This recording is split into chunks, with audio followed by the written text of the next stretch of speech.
Hi అండి, welcome to saw kitchen. ఈరోజు మనము గులాబ్ జాములు చేస్తున్నామండి. ఇక్కడ నేను ఎంటీఆర్ గులాబ్ జాములు తీసుకున్నానండి, 500 గ్రామ్స్. సో గులాబ్ జాములు ఎలా చేయాలో స్టార్ట్ చేద్దామండి. ఫస్ట్ ఒక ప్లేట్ తీసుకొని ప్లేట్లోకంతా గులాబ్ జాములు పౌడర్ యాడ్ చేస్తున్నానండి. నెక్స్ట్ 1 టేబుల్ స్పూన్ గీ అండి. గీ యాడ్ చేసిన తర్వాత గీ అంతా కూడా ఈ పిండిలోకి బాగా కలిసేటట్టు మిక్స్ చేసుకోవాలండి. నెక్స్ట్ వేడి చేసి పెట్టుకున్న మిల్క్ అండి. కూల్ అయిన తర్వాత మిల్క్ ఇప్పుడు కొంచెం మిల్క్ యాడ్ చేస్తూ పిండి అంతా కూడా బాగా స్మూత్గా వచ్చేట్టుగా కలుపుకోవాలండి. మిల్క్ యాడ్ చేసిన తర్వాత చూడండి, ఇలా అంతా ఎక్కువ హార్డ్గా లేకుండా చాలా స్మూత్గా మిక్స్ చేసుకోవాలండి. చూడండి, పిండి అంతా కూడా ఇలా స్మూత్గా వచ్చేట్టుగా మిక్స్ చేసుకోవాలండి. నెక్స్ట్ ఒక కవర్ పెట్టుకొని ఒక 30 మినిట్స్ మనం పక్కన పెట్టుకుందామండి. సో 30 మినిట్స్ తర్వాత గులాబ్ జాములు వేద్దామండి. నెక్స్ట్ ప్రాసెస్ మనము గులాబ్ జాములకి సిరప్ రెడీ చేద్దామండి. నెక్స్ట్ షుగర్ సిరప్కి 2 కప్స్ షుగర్ యాడ్ చేస్తున్నానండి. 2 కప్స్ షుగర్ అండి. సేమ్ కప్తోనే 4 కప్స్ వాటర్ అండి.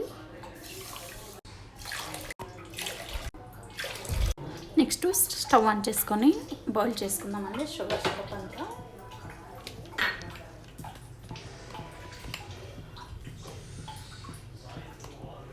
నెక్స్ట్ ఒక కవర్ పెట్టుకొని బాయిల్ చేసుకుందామండి.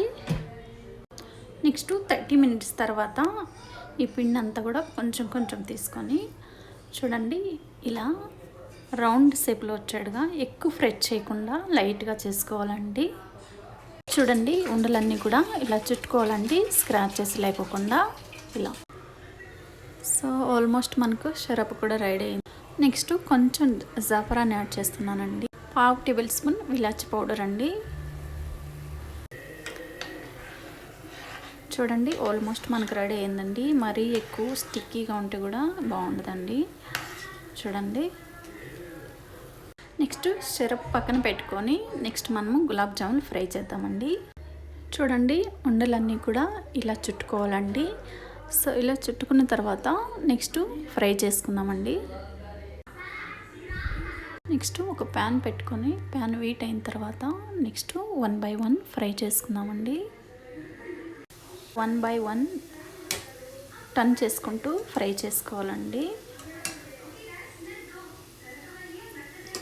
చూడండి, ఇలా బ్రౌన్ కలర్ వచ్చేంత వరకు ఫ్రై చేసుకోవాలండి ఆయిల్. నెక్స్ట్ గులాబ్ జాములు అన్నీ ఫ్రై చేసుకున్న తర్వాత నెక్స్ట్ కొంచెం వేడిగా ఉన్నప్పుడే సిరప్ గులాబ్ జాములు యాడ్ చేస్తున్నానండి.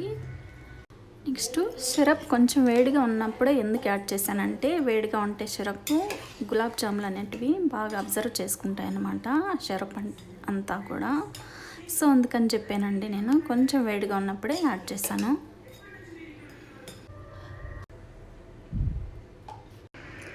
సో మనకు గులాబ్ జాములు రెడీ అండి. ఒకసారి మీరు కూడా ట్రై చేసి మీకు ఎలా వచ్చిందో కామెంట్ సెక్షన్లో కామెంట్ పెట్టండి. అలాగే ఈ వీడియో మీకు నచ్చినట్టయితే like, share, subscribe. Thanks for watching this video.